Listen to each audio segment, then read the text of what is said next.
Les rubans 2012 ont salué l'engagement des élus de la Seine-Saint-Denis sur les enjeux de développement durable locaux, notamment dans la préservation de la biodiversité et la lutte contre l'habitat indigne. Concilier le social, l'environnement, voire même le développement au sens large, c'est ça qui est au cœur de notre préoccupation. Et compte tenu de ce qu'est la situation de l'habitat en Seine-Saint-Denis, à la fois un besoin de logement très important, mais aussi l'existence d'un habitat très dégradé, il nous faut à la fois construire pour répondre à la demande, mais aussi améliorer les conditions des habitants qui sont dans des situations souvent très difficiles. La Seine-Saint-Denis compte 1,5 million d'habitants et a une densité urbaine élevée. Toujours pour soutenir les efforts des communes, un outil de mesure de la performance énergétique des bâtiments a été développé.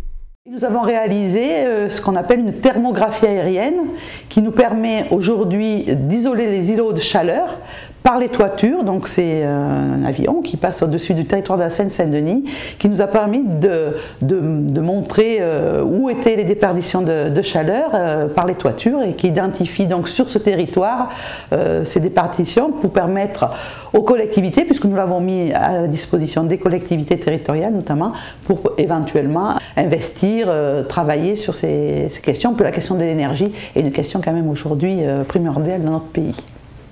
Autre initiative, interne cette fois au fonctionnement du Conseil général, diminuer le gaspillage du papier.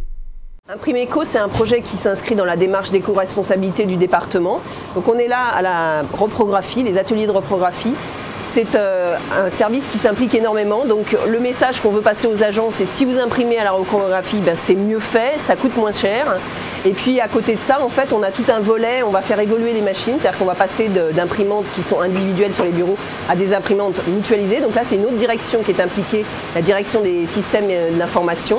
Et puis on essaye également de demander aux élus de s'engager. Donc là, en fait, on dématérialise les actes du bureau qui leur sont transmis donc, par voie numérique. Ça permet d'économiser du papier et puis ça les sensibilise aussi sur le projet puisque c'est un projet qui concerne tout le monde. En Seine-Saint-Denis, tout le monde est investi. Et cela même en cuisine.